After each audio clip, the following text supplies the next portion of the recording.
You're listening to the Get Peeled podcast, a space for life enthusiasts to get inspired, learn through others about fitness, business, relationships, and life itself. I'm your host, Hannah Eden, a fitness entrepreneur that has an obsession with sweating and a burning desire to share and inspire others with the lessons I've learned through fitness. Hello, and welcome back to the Get Peeled podcast. I am Hannah Eden. And I'm Paul Barreto. And we're here in Fresno, California. Again, we're back. Yes, we are. We just had an incredible day at Kings Canyon. Oh my gosh. Just came back. And we're like, you know what? Fuck it. Let's do it. Let's do it again. I'm ready. And this theme has been coming up a lot in our life right now. Sure. And is also one of the main reasons for me as to why I'm on the current journey that I'm on, right? Mm-hmm. Which is overcoming. Overcoming obstacles, overcoming struggle, overcoming fear, overcoming anything that is holding you back from life or being your best self or being able to reach your fullest potential. And we've put ourselves into a lifestyle right now that does nothing but cause resistance on making life easy, right? Mm-hmm. And through that, I think we're being reminded right now that through the struggle are some of the most important lessons, and struggle builds character, from what you were speaking about last episode. Yeah. You know, but I think you have a really cool quote that you should set the tone with. Oh, by no means my quote. No, but it's from a book. We've been, we've been making a little morning ritual. There's a really good writer called Ryan Holiday. And he basically spent most of his time, by the way, he's got several books and he's been a ghostwriter for another tons of books. And his thing is Stoicism. So he's got a channel on YouTube that's called The Daily Stoic. I believe that's a book as well. And this is one of the books that we've been kind of, every morning we grab our coffee, we sit outside, cook some eggs and bacon. That's right. And we basically, you sometimes grab it, you read a couple of pages, then I read a couple of pages, just to set the tone for the day. And the name of the book is The Obstacle is the Way. And shout out to Lindsay Interlandi. She actually sent this to me. Oh, she? Yeah, randomly. And so thank you, sister. Really? I didn't know that. Mm-hmm. That's really cool. Lindsay's awesome. She is. Coolest chick. Really? So the quote that we read in the book several times is from Marcus Aurelius. It was the last 5 of the good emperors and considered one of the most important figures of Stoicism. And the quote that he had in one of his journals was, the impediment to action advances action. What stands on the way becomes the way. And we thought that it would be a good opportunity and a good way to basically develop on that quote and see what that takes us. Yeah, and I think there is a story within the book that will help everyone that is not familiar with Stoicism to understand what that means, right? So there's a story in the book where someone puts a huge rock in the middle of a road and observes what people do that blocks the way getting from one place to another. And so many people show up throughout the day and they look at the rock and they're like, oh, there's something in the way. They turn around and they leave. This happens over and over and over again until one guy shows up, looks at it, probably considers turning away, but looks at it, evaluates it, tries pushing it, fails, doesn't give up. Tries rolling it, fails, doesn't give up. Starts to sit down, really wonder like, what the fuck, man? I really need to get there, but I can't get through this. So like, what am I going to do? Then he starts looking outside and it's like, oh, I'm going to go into the forest. I'm going to go find something that I can wedge under this thing to use as a tool to help me push it out of the way because I need to get to the other side. Does exactly that. And what's revealed then is like the cool part of the story, right? Like underneath the rock was a bag of coins and it's showing like the obstacle is the way. But most people will just turn around when the obstacle's in the way to not be able to learn the lesson or see the grass is greener on the other side. And most importantly, lacking the creativity to overcome that obstacle, right? So within that story, the note that lies beneath the rock is the obstacle in the path becomes the path. Never forget, within every obstacle is an opportunity to improve our condition. Incredible story. It really is.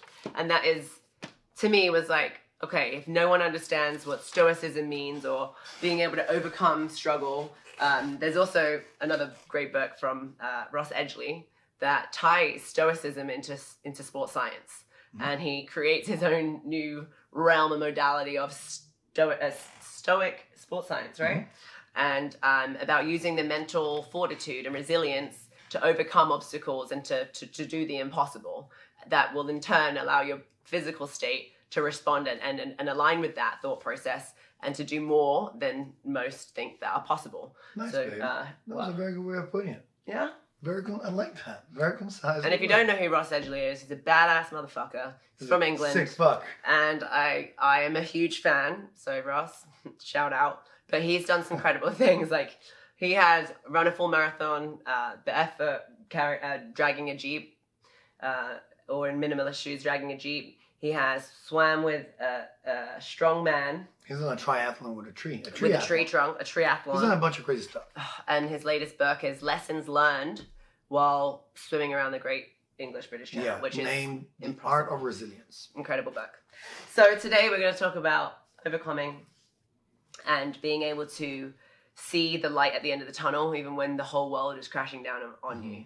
And I think that we want to share what that means to us and how we've used fitness as a tool to be able to stay in that discipline and be able to see it through. And also to kind of understand that no matter who you are, no matter what state in life you are or what stage in life you are in, no matter what situation you were born into, no matter what family you were from, we all have obstacles. We all have struggles. We all have them. But how we react to them and deal with them is up to us and can determine what happens next. Yeah, I think on that way, not only do we all have obstacles, we know that, but more specifically is that we all have shit that happens to us that we have no control of. Period. Period. And that's what you said in the beginning of this episode, that we put ourselves in this life in which we have even less control than usual. There's no routine. We don't wake up on a home and we go to the kitchen and go get your car and you go home and you know what I mean? None of that. You wake up in a different place. You wake up sometimes to no power. You wake up sometimes to something the RV that's fucking brand new, broken. Like, why is this shit breaking all the time? Like someone's like, ha ha. Exactly. And when you're like, oh, this is good. Everything's good to go. Grab in the car, something's broken or something's missing or something's not working. It's just, basically we go from a life of, this is just an example of like 5 variables on your day that could really fuck it all up to like having 12 of those. You know what I mean? Yeah. It's like, good, let's live with like 20 variables that can really fuck you up the second you wake up. Yeah. How you deal with that? Here's how you deal with it.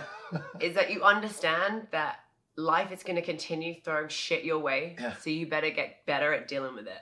You better get better at reacting and responding to the shit that life has in store for you. Because guess what? It ain't gonna stop till you stop breathing. It really is not. And it comes in all different shapes and sizes. And it is never easier to get up after you've been knocked down, right? You just get better at it. And I say that about fitness. Because again, all of my lessons that I learn are through my reason, which is fitness. I need it for so many reasons, but it reminds you over and over again that when you, like I use this in Iceland, like I kept seeing these analogies. Hang on 1 second. Iceland. Quick 3-5 sentences. What is it? What'd you do? So whoever's watching the episode, if they never seen you, if it's the first time you clicked on it, what is it? Okay, can you just remind me hills when we're done so I Hills. don't forget. Okay. Iceland, I biked and ran 828.6 miles around the entire ring road of Iceland, which is the red line on the tattoo of the country of Iceland on my forearm, to stand up and say a big fuck you to cancer during one of the biggest struggles in my life that I will share. And I will share with you the things that I had to teach myself through that experience that helped me overcome a really, really, really hard situation. And to raise money to the Serene Soldier Foundation. Right, which we'll go there. I'm going to go into all of that detail afterwards. But I want to just wrap that up. Hills. And then I'll go into why I was on the hills and talk about all of that. But hills, right? I'm in Iceland. I have this journey ahead of me. I know I need to finish, right? I know that I've been training. I know that I put the work in. I know what I got to do. We had our splits set up. I know the distances we got. We've got the team. We've got everything set up. The logistics are good. It's a lot of things that were coming my way that were out of my control that I was not aware of, right? The terrain. I didn't know where the incline, the hills were going to be on 828.6 miles till I got there. I just knew there would be ascents and descents. I didn't know the weather. I didn't know what direction the wind was going to be going in. Didn't know if it was going to be pushing me backwards. I didn't know if it was going to be pushing me forward. I didn't know if it was going to rain. I didn't know if I was going to have any daylight. I didn't know anything. Couldn't control the trucks and trailers that are on the side of the road. I just want to open a little parenthesis. Right now, how many years after? 3 years. 3 years after. Are you surprised with how unprepared we were for that? Like, meaning... No. We had a route. I think everyone just, like, overthinks a lot of shit. Just get it done, you know? Oh, sure, man. Absolutely. But you know what I mean? Because nowadays, if we had to do it, we would know the topography. We would know so much. But you know what? I'm glad I didn't. I'm glad that I didn't know. Yeah. And I've thought about that since. Because I think if I knew what I was getting myself into, I would have been feeling nothing but fear. And my body would have responded to fear. Mm-hmm. When you don't know what you're going into and you just get it done, I got it done, right? That's true. I guess if I knew what I was going into, but I just wanted to open this like, holy shit, we knew nothing what is about to come our way. Zero. So around the terrain with the hills, and I was getting so rocked, like I was getting my earth shattered. And day one, right? We did it day one, and like I was saying, we had pre-planned how much distance I wanted to do a day. But the goal was to be able to kind of work for 12 hours, rest for 12 hours. And the goal was to try and do it in 8 days. Day one, we got fucking slapped in the face. Terrain is a bitch. Weather is pushing me backwards. Cars are like almost knocking me off my bike. The route one is very, not cyclist friendly. If you guys have ever been to Iceland or seen a picture of it, maybe we'll attach the documentary below that you can watch on YouTube. But long story short, day one, the weather, terrain was working against us. I'm looking down on my map of this plan that I had, and I was so stuck to this plan. That's just who I am, and I'm learning lessons through this, right? Of, okay, I need to get to the red dot at the end, and I'm behind. So now I'm telling myself all day I'm behind. I'm in a foul mood. I feel like I'm failing. The weather is rocking my ass and discouraging me and knocking my confidence and making me just feel like a piece of shit. I'm like, this is day one. How am I ever going to finish this? I was in the most negative mindset you can think of. Until that night when everyone was like, let's just call it quits. Like, it's done for the day. We're past the time that we said we were going to work for. We were going into like the early hours of the morning. And I remember these guys being like, enough's enough. And I was being such a stubborn girl. I'm like, no, I have to finish. Remember that night on the first one, climbing up the hill. It's crazy. Long story short, I had a pep talk with myself that night, which I also learned that I have to talk to myself because I need to hear it from an observant point of view, which is like, if you continue doing this to yourself, the next 8, or in that time I was like, in the next 7 days are going to be fucking miserable. The feeling of failing does not make you feel motivated. It does not make you feel accomplished or inspired to do anything else after that. It makes you just want to stay in this negative state of mind. So I'm like, Hannah, why don't we just do this? Remove the expectations. Like, I know you had a plan, but like, go with the fucking plan because the plan's not working. Work for 12 hours, rest for 12 hours, do what you can in the time, and that's it. You need to just do that. However long it takes you. Huh? It's tough. Yeah. However long it takes you, it takes you. If you don't finish, you don't finish. But you sure as shit do your hardest to do what you can. Accepted this new truth, and that's exactly what I did. And we were able to finish. We had to take 1 extra day. We did it in 9 rather than 8. But on the grand scheme of things, I don't think that's too much of a fail, right? We fucking did it. But along the way, I was learning so much, and the hills were horrible. But I kept saying, like, every time they go up, it's hard as shit, right? Like, it's a struggle. Some of them are like 12 miles uphill. It was crazy. I remember crying, screaming, just like fucking fighting through. And then you go downhill for 12 miles, and it's nothing but cruising, and it's so easy, and it's like, wow. All of a sudden, your vibes go up, your energy is high, and it's like, wait a second. This is just like life. Life is never going to stop. When it goes up, it's hard as shit. But guess what? It's going to get better after that. But when it goes down, it's going to go up again. So get ready, don't get comfortable. And then when it goes up, it's like, that's what life is. And it became so clear to me. It's like, okay. You don't get there and be like, all right, this is it. This too shall pass. Right? Yes. Oh, things are good. This is awesome, man. My job is amazing. Life is good. It's going to pass. Yeah. Oh, man, I'm in a shitstorm. I don't know where to go. I'm going to start crying, curl up in a little ball, I lost my job, on my hot shower, and rock lost back and forth. Yeah. It's going to pass. Yeah. Everything will pass. And I know we know that, but it's like, sometimes we have to see it. Sometimes we have to experience it to really get it. And like, suffer a little. It's okay. Yeah, we do have to suffer a little. And we should suffer a little, because I think that's when we really get to see what we're made of, and to see what we're capable of. And that's the true you, right? Like that really is when you're not able to put this persona up because there's no choice because it's so vulnerable and so raw. But I know you've had so many things that you've had to overcome in life. I mean, so many things, even now, you know? Yeah. Well, funny enough, one of the fitness challenges that I did, you were there too, was a crossing for a cure. I think it was 2018. Yeah. Was the first one? Yeah. Yeah. 22, 2019. 2018. And 2019. Yeah. True. So 2018 we did, oh yeah, hell yeah. Man. Crazy. So, again, for charity, cystic fibrosis, it's called Crossing for a Cure. I think that now they changed the name of this charity and big event to Piper's Inn is the foundation, I believe. Crossing for Cystic Fibrosis is the new name that they have. And for one of our friends, his little daughter named Piper, diagnosed with cystic fibrosis. And through tests, research, exams, they found out that one of the things that helps people with cystic fibrosis is salt water or being around the ocean, is basically breathing that, what do you call? It helps clear the lungs out. What do you call, like the air around the ocean kind of thing? I don't know. You know what I mean? Yeah, well, sorry, I don't know.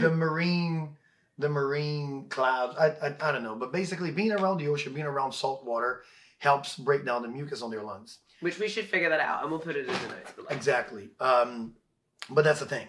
So he developed this thing. It's called Crossing for a Cure. And it's basically, it started with 3 people, then it jumped to 60 people, then 100 and something. Today he has hundreds of participants from all over the world and actually become a world paddleboard racing. Yes, and didn't...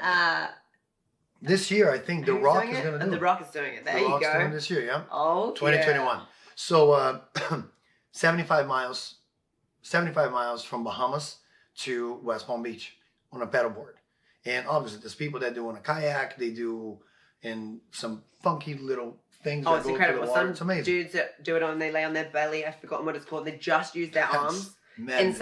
Insane. But anyways, it's we did a really powerful event. Yeah, we hopped on the boat. Hang on, I need to give some details here because Paolo's going to try and play it down. No, for real. No, it's absolutely terrifying. The first year, I was a support with my dad, and Paolo was a participant amongst another coach of ours, Jordan, and your best friend from Brazil, or Adrian, right? And then now, holy shit! We have to watch. Sorry, guys. Actually, 3 just popped on my Facebook. I think this morning. 3 years today.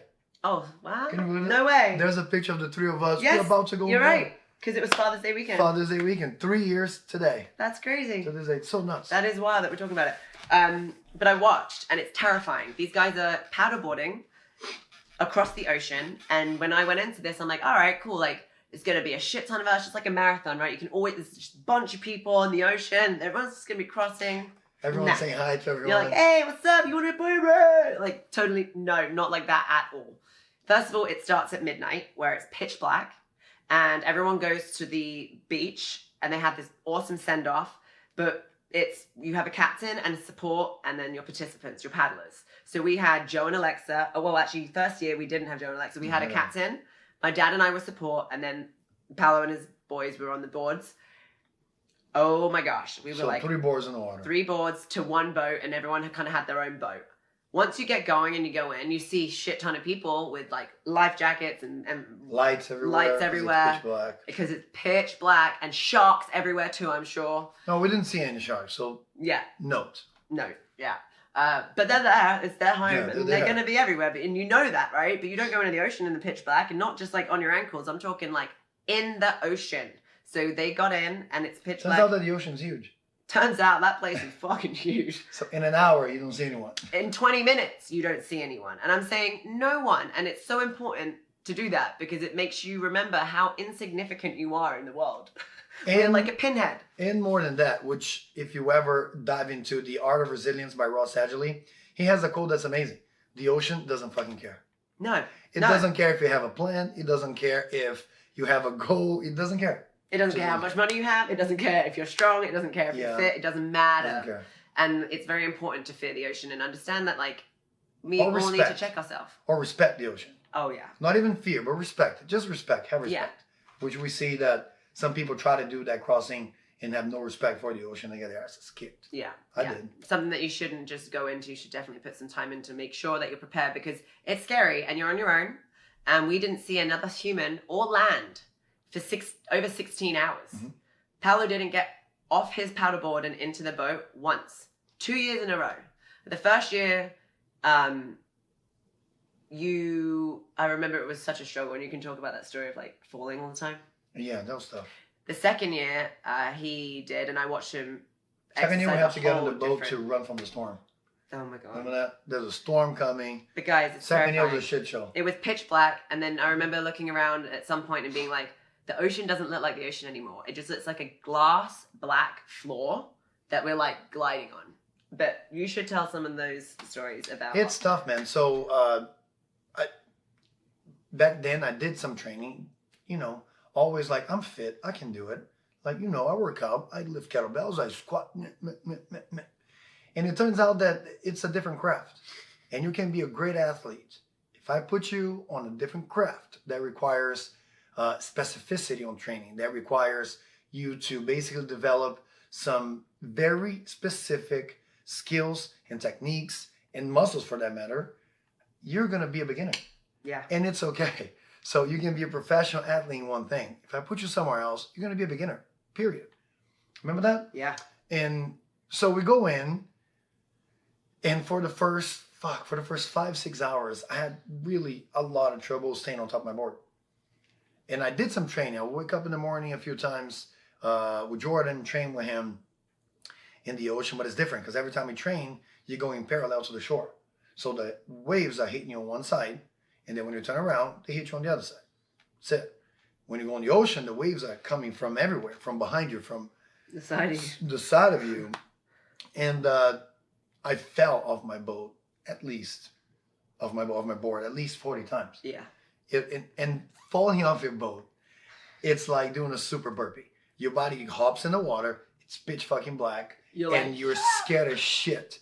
So the second you hit the water, you're like, whoop, you come right back up like, so it was tough. I remember getting my ass kicked.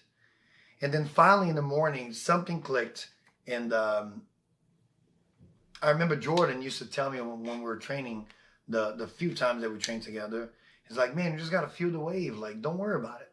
It's like riding a bike. If you're riding a bike and you look at if you're riding a bike on the side of the road and you're trying to basically keep both your tires on the white lane that's on the side of the road, you won't be able to get it. But if you look straight ahead and you just kind of let the road like driving run under you. Exactly. Like driving. Like driving the camera is the same thing, I guess. It's a huge fucking thing behind you. If you're trying to aim to stay within the lanes, you can't do it. You just got to look forward and just go. And that was the thing. It clicked. And then from that point on, there was a lot of mental work going up to that point. Thought a million times about quitting. Mm-hmm. It was fucking tough. You know what I will say about that though? It was, right? And this is like where we need to see, which is probably a whole different podcast, but like decisions based off of, or feelings that are made based off of ego versus reality, right? Okay, it may have hurt your ego a little bit that you kept falling off the board. And I was 100% an anchor to the whole team. Because they were trying to go and I kept falling. And then that's on your mind, right? But this is like, really... Felt like shit. Right, but that's your ego feeling like shit. Because no one else did. We were all so proud. Everyone was on the team. But it's like the way that your ego allows you to see yourself, right? But even though Paolo, yeah, he did fall off his board 40 times. Yeah, he should have trained more. But that is what it is. But you know what I realized is that Jordan trained a lot. Jordan didn't fall off his board once. But unfortunately, because Jordan didn't fall off his board once, he was so locked and engaged and like turned on for so long that his back just fucking seized up. And I'm like, Paolo's not feeling anything. You really felt something after the fact, right? After we completed, everyone was wrapped. Right, There's but nothing. right, but during, Jordan couldn't even stand up. And I'm like, wow. Adriano too. Right, same thing. And I kept thinking, they haven't let go. They haven't turned off for a second. Like, yes, Paolo's falling a lot, but every time he's falling, he's disengaging, re-engaging, disengaging, re-engaging. Not, Isn't that interesting? It is. So interesting. It is. So again, the obstacle is the way in that scenario. By no means I'm saying train less, No. figure out No. as you go. No. I'm not saying that. But being able to see it is important, right? I remember the conversations I had, especially on year 2. Because year 2 was a different kind of challenge. And for me, it's crazy because, so like we were saying, shit's going to come at you. You can't control it. The only thing you can control is how you react to it, period. We know that. And again, it sounds so simple when you put in words. It's extremely, extremely difficult to apply that to real life problems on a day-to-day basis. Because sometimes you just see red. You just see what's in front of you. And to be able to say, no, hang on a second. There's a lesson here. And shit's already in my hands. So I might as well, deal with it. And then I want to wash my hands later. Let me put a pin right there and just kind of like get into it. Mm-hmm. With that being said, if that is a really hard thing to be able to do, okay? To be able to mentally have that, hold on a second, let me think about this and then react. Tough. It is, but I want to suggest something that can help make that come more naturally to you, which is to write. Write down when you're here and you're red and you can't see anything else. Like put that into a piece of paper and maybe close the book. And then tomorrow, when you're not here, 100%. Open the book, look at it, and be like, what can I learn from this experience? And this is what I did through the 5-minute journal for a year. Like, what do I want to be good today? What am I grateful for today? What are 3 things that I wish I could change about today? That I wish that didn't come into my day today. It's like being mindful of things that you're aware of when you feel like, putting that down and understanding where that comes from will help you develop a side of your brain that you're able to do what Paolo is talking about right now. And this is where I want everyone to know that we weren't born like that. I mean, if you've heard anything from episode 1, you can clearly hear that all of this behavior that you see now was practiced and was learned. And by no fucking means we're trying to preach to say, we got it under control and this is what we do. Far from that. And I also want to put this pin in that I think is so important. I should have done this in the beginning of the episode. We are not teaching you anything. We are sharing the experiences that we have been through and the lessons that we've learned. We're definitely not saying, hey, I figured it out. This is what I'm doing. A teacher's a master, right? A teacher means that they've mastered their craft. No. I'm sharing, I'm learning, and I'm failing still now. And to Hannah's point, so she mentioned 2 things to you, the journaling, and she said the 5-minute journal. 5-minute journal is a little book that's printed already. It's got the little fields. It's got a quote of the day and all that stuff. But very few lines, and basically it prompts you to come up with 3 things here, 3 things for there, and so on and so forth.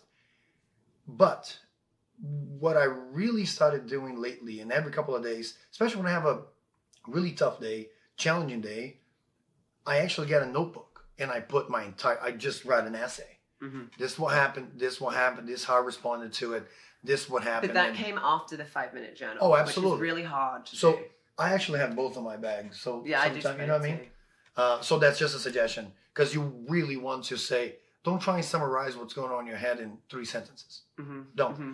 Write the whole thing. Because whenever you come back to it, it's going to be like, holy fuck, that was a tough day. Yeah. And now with clear mind is like, what can I take away from it? But can I give 2 cents there too? Mm-hmm. A year ago, if I had told you, hey, go write all of your feelings out onto this piece of paper and have a conversation with yourself on a piece of paper, it didn't. I remember. So I think you should talk about what you said recently, like and since you've started journaling. How like I have seen a huge transition on understanding, communicating, and like seeing self. That's it. Happens in a journal. And by the way, we dropped this word a few times, Stoicism, Stoics. This is maybe the one trace that every figure from Stoicism has in common, journaling. Mm-hmm. Including Ross Hadley, including Ryan Holiday, the author. But anyways, moving forward. The second year that I was doing the paddling, that was the toughest because I remember, funky story. So we got a board. I got a board to do the crossing. And this board was 25 inches long. 25 inches long, if you've never done paddleboarding, is basically going from having a piece of plywood for you to stand on to having a blade. PVC pipe. To have a PVC pipe for you to stand on. That's it. It's a freaking blade. Super fast in the water. In my head, I'm like, oh man, I want to rip through the water. couldn't stand on. Paolo likes nice things. I couldn't stand on it. No, what do you mean likes nice things? It was a beautiful board, but that's it was not like about the an elite appearance. pro board. Nah, it was a way too touring board. advanced for where you were at. Look, because in my head, I'm like, okay, I did the first year with a 28-inch. It was amazing. 25 inches won't change a lot. Oh my gosh.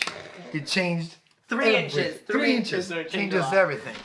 Size matters, I'm telling you. Oh, it does, ladies. What's your... Oh, sorry. So finally, 2 days before the trip to Bahamas, I'm like, okay, this is not working. It's not gonna happen. I'm not gonna come out the other side. So I called Jordan, a friend that I did the first year with, and I'm like, Jordan, bro, can I borrow your board? He goes, yeah, sure. I go to get a board. What's up? No, nothing. I go to get a board, and Jordan is like, yeah, man, this is just a problem. The board has got 4 holes in it. I'm like, oh, shit. So we get the board. This is the night before. We put this epoxy to seal the hole. Good to go. 8 hours through the journey. And by the way, through this 17-hour journey, your mind will break twice. And you're going to have to rebuild it so you can keep going. And I knew that was coming. So mine breaks. I start seeing the holes on the board. And I look at Hannah and I'm like, baby, I can't do it. I have water on my board. And she goes, you're making excuses. Just fucking get on this board and get on the other side. And that's when we named the board The Last Dance. Because it was the last time that board saw the water. We got on the other side with water all over inside of the board. But we got on the other side. Yeah, we did. We did indeed. That was a really cool thing to watch you overcome and to see, yeah, the lessons that were learned through that. I was pretty inspired to see him from that point of view. Because it was a tough one. I think he had put the work in more than year one when he hadn't trained to try and just go out there and do what he could. But we shared the boat with our team and we relayed. So Paolo did the event alone and he was on the same boat that had 2 teams that were relaying. And the captain's responsibility was everyone. To keep everyone together. So Paolo wasn't able to just go. Mm-hmm. We were swapping teammates. We weren't as good as he was. We couldn't keep up with his pace. So to be able to understand that from an athlete's point of view, like that's a mental fuck when you just want to go. And it's like trying to ride a bike slow. If you try and go slow, you're going to fall off. Paolo was like finding it harder to keep his pace with us than he would have been if he was just jetting forward, but he couldn't go. And to watch that transition of understanding like, all right, this entire mission and this entire like reason as to why I'm here has totally flipped from being a selfish sport where you got to go, which is what I did in Iceland. I think you named it, yeah. To now I have to lead a team and do this with as much stoicism as possible. And I was so impressed because I am an athlete and I would not have been able to do that. I would have been like, fuck this. I came here to do this. I got myself in this state. I got to go. And I was blown away. I could see the wheels turning. I could see those feelings existing. And then I saw them be slapped to the side and was like, nope, this is my team. It's about the team. Yeah. Mm-hmm. It went from, And it was a realization that happened in the water. Mm-hmm. Yeah. Yeah. Well, that was awesome. You learned so many lessons from your crazy event. I've learned so many lessons from my crazy event, but those are extremes, right? And not everyone is going to bike and run 800 miles or cross the fucking ocean on a paddleboard in the middle of the night. But well, no matter what's going on, there's always a lesson. And the biggest goal is, or the biggest takeaway from this, I hope, is that understand that you can learn so much through everything that you experience. But you have to be able to have the right perspective to see the lesson rather than to see the fail or the stress or the opportunity rather than the obstacle. Right. So let's talk about even what we're doing right now. Maybe that can relate to you even more, right? I know why I'm on this road trip. I'm here to get certain things from this. And I think understanding what I'm here for makes the obstacles or overcoming the struggle a lot easier to have that perspective that I was talking about. Is to remind yourself why you're doing these things, or remind yourself during some really tough and resisting times that what are you trying to look for? What can you learn through this experience? And now I'm going to take it back to Iceland. I don't want to go on too far about it, but what I did in Iceland and that extreme goal that I set for myself was something that I needed to do to overcome one of the hardest things that I've ever experienced in my life. Plus, I had to do that while my whole world, right, in my mind, like my whole social media community was watching. One of my really good friends was diagnosed with stage 4 colon cancer while being 6 months pregnant with her second child.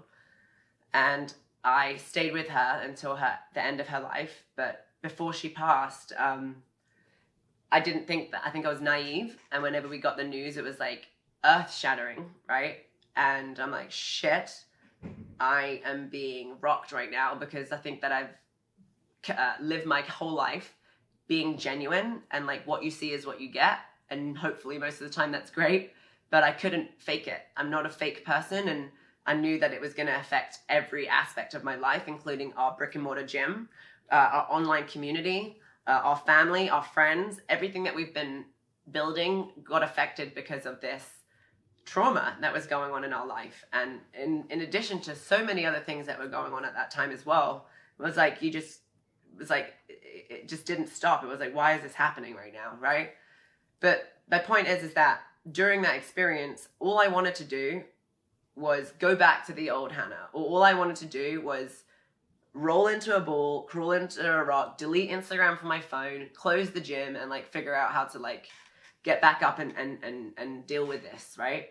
But that is always an option for all of us. Or I can feel and try and like process what's going on. Took some time off, got very sad, dealt and faced with whatever we had to deal with as far as the personal stuff goes. And then it was like, all right, now I've had the time to feel that and lean into the realness of what the fuck is going on right now. But now what? Like, what are we going to do with this experience? What are we going to do with this situation? How can we learn from this? How can we do something good from this? And the one thing that I've learned is that during the toughest times in my life, when you turn to serving other people, it takes the pain away from serving you, you know? It's powerful, baby. Hey, so we did. We're like, what can we do about this? I told Jess, because I genuinely thought that Jessica was going to survive. I was like, what can we do to get her mind off it? She's a goal-oriented person, so am I. So I did this crazy thing in Haiti for these beautiful orphans that were there, but I didn't know them. Like, I was doing it for a cause that wasn't my blood, or like wasn't so close to me that I felt it to my core, right? It was such an important thing, but this is one of my best friends. Like, oh my gosh, like I have to do something. I need to take action, because we were saying all the time that action speaks louder than words, right? And during times where someone is dealing with cancer, people try and give you space, but that means you're so alone, right? It's like, people think that you need the privacy, which you do, but that leaves you so alone. And I saw that, and I never wanted Jess to feel alone. So I committed myself to being with her and making sure that she never felt like she was on her own. And so we set a goal to do the ring road around Iceland. And I was like, you're going to be at the end to give her something visual to like keep her head in this world and fight for, you know? And long story short, we committed to it, said, we're going to do it. We're going to bike and run around the whole ring road around Iceland, and that's it. And then it didn't work out. Jess didn't survive. And so I'm like, you know what, I'm still going to do this, and we're going to open this up now to, I know my reason, I know my why is Jessica, but everyone else that we're trying to raise this money for and open this foundation, they might not know Jessica, but I bet you they know someone that has dealt with cancer in some way.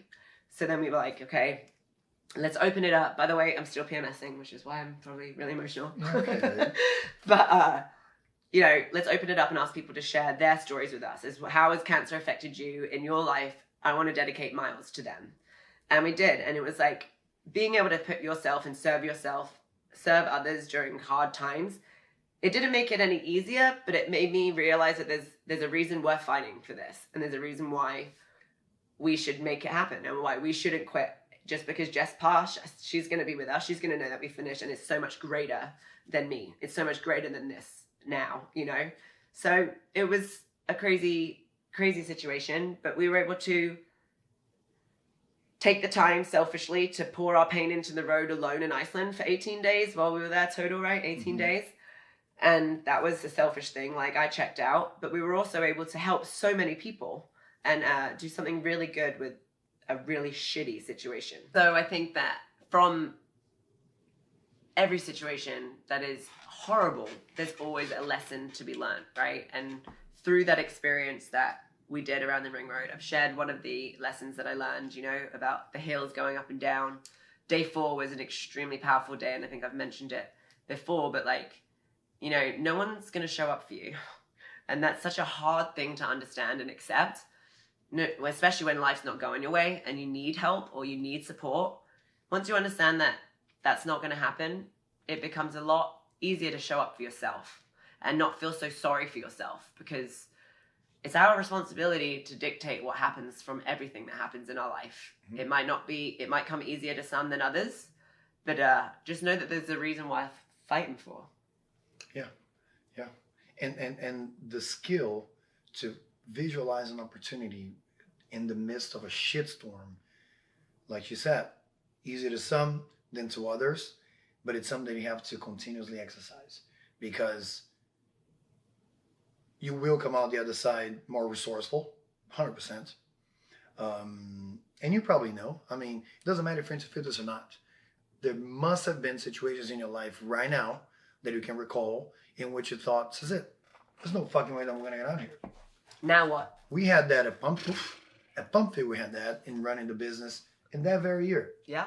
I think that we spoke about it in one of the episodes, that after this happened, after Iceland, we came back to Pump Fit, and then we found out that because of our absence, because of this emotional hiatus that we had to take, part of the community of the gym couldn't accept the fact that we weren't present. And the coaches, yeah. And the coaches at the time couldn't accept some of them couldn't accept the fact that we were in a shitty place. We're trying to figure out for the first time, you as a 27-year-old, facing the loss of a good friend, something that most people go until they're, 40, 50, without having someone so close losing your life like that. And, young, not knowing how to deal with emotions, all of us. And I remember looking at it and I'm like, we're fucked. We can't get out of here. And I wanted to just close the doors and dissolve the business and run away. That was the year that I think they were the closest. Yeah. We were the closest. But then you get out. And once you get out, as you get older, you start, for instance, and this I guess is the... But don't stop on that, because what we got out on was the light and the lessons we learned through not being present and going through life, and what we did with our team and with our community. It's valid, but you know what would have changed all of that? Communication. That's it. And we learn. And that's what we learn. And no matter what's going on in life, just communicate. Mm. And then there'll be understanding, there will be support, and there'll be love. There'll be empathy, not resentment, because no one knows what's going on unless you tell them.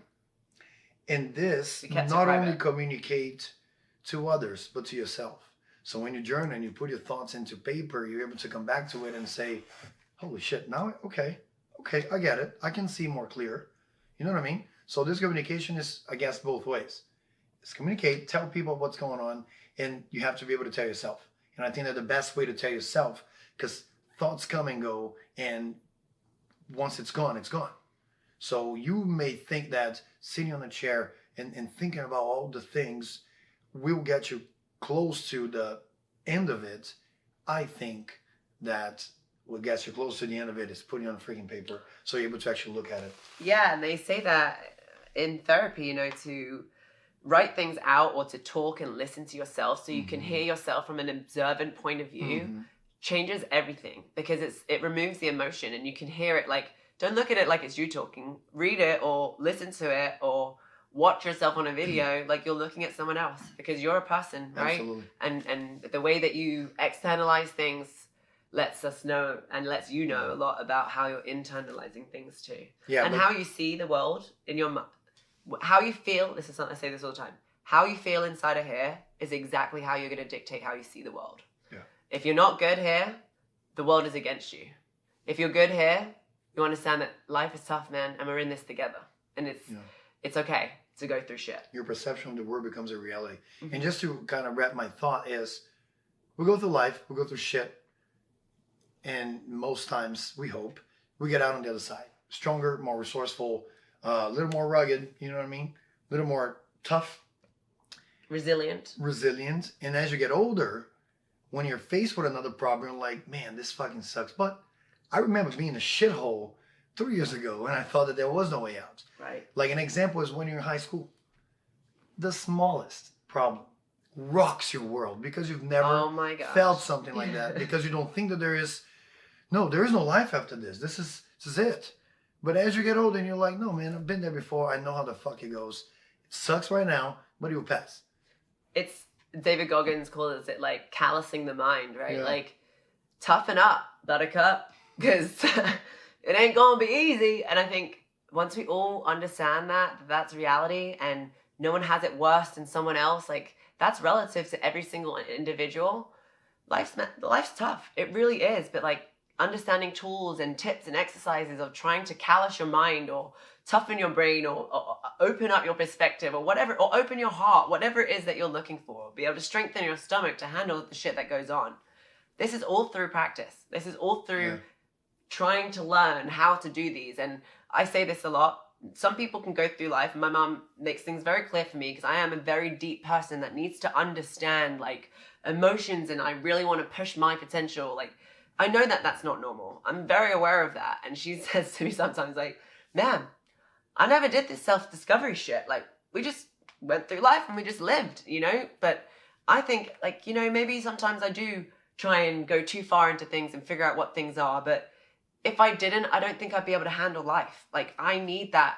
I need to read self and personal development books. I need to have some form of therapy in my life. Like I need these things because life's tough, man. And I don't think that I am one of those people that being able to handle it comes naturally. No, I just work really fucking hard at trying to become better at dealing with it, because I know that alone, without the effort and the work, I'm not able to do it. You know, I'm not that strong. Stuff. At the end of the day, I think, do you have anything else to add, baby? No. I think that at the end of the day, it's like you said, life is fucking tough, but that's never going to change, period. So what's the only thing that can change? You. Is how you can react to it. Yeah. That's right. Fuck. Got deep. Got real deep, sorry. Shit. Sorry, guys. We're... All right, we're going to go cry a little now. Shit. Well, thanks for listening, guys. Thanks for listening for another... Next time we come back, I promise you, we'll be a lot happier, right? No. No. That wasn't sad. Yeah, it was sad. No, not sad. It was eye-opening. That's it. Yeah. And personal. Yeah. But it is what it is. That's why we're here. And I think that there is power in, well, hence the story. From the story that we told you, there's power in communicating and opening up and showing up vulnerability. And that's why we're here. Thanks, guys, for listening. Till next time.